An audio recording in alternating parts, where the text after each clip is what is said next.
Louis Riel and the Northwest Rebellion.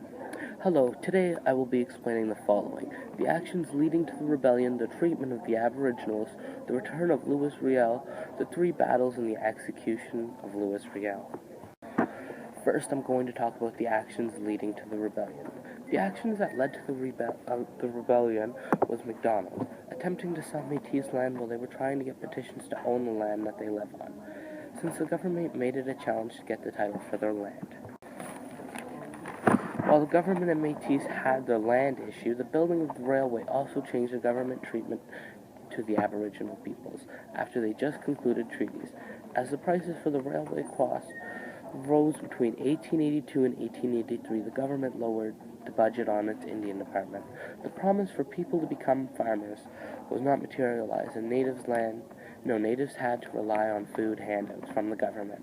The government also made it clear that getting food was conditional. Section 17 detailed a number of grievances related to the government not living up to its arrangements for the Northwest Territories and detailed the Manitoba Act.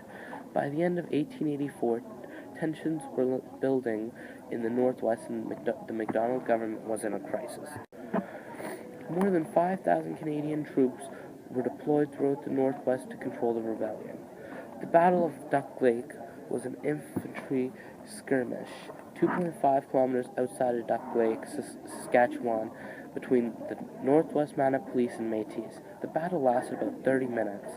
The Métis killed 12 people and wounded 11, called for a general retreat. The Battle of Fish Creek was on April 24, 1885, at Fish Creek, Saskatchewan.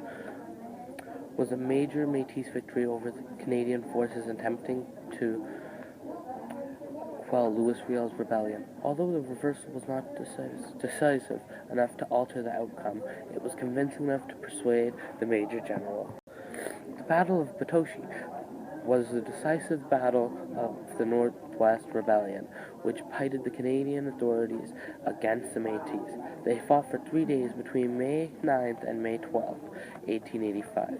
The defeat of the Métis led to the surrender of Louis Riel on May 15th and the collapse of the government. The trial of Louis Riel is arguably the most famous trial in the history of Canada. In 1885, Louis Riel led the Canadian Rebellion, ran by the Métis and Aboriginal people of Western Canada. Louis Riel lost his last battle, which led to his surrender in May. His trial took place in 1885, July.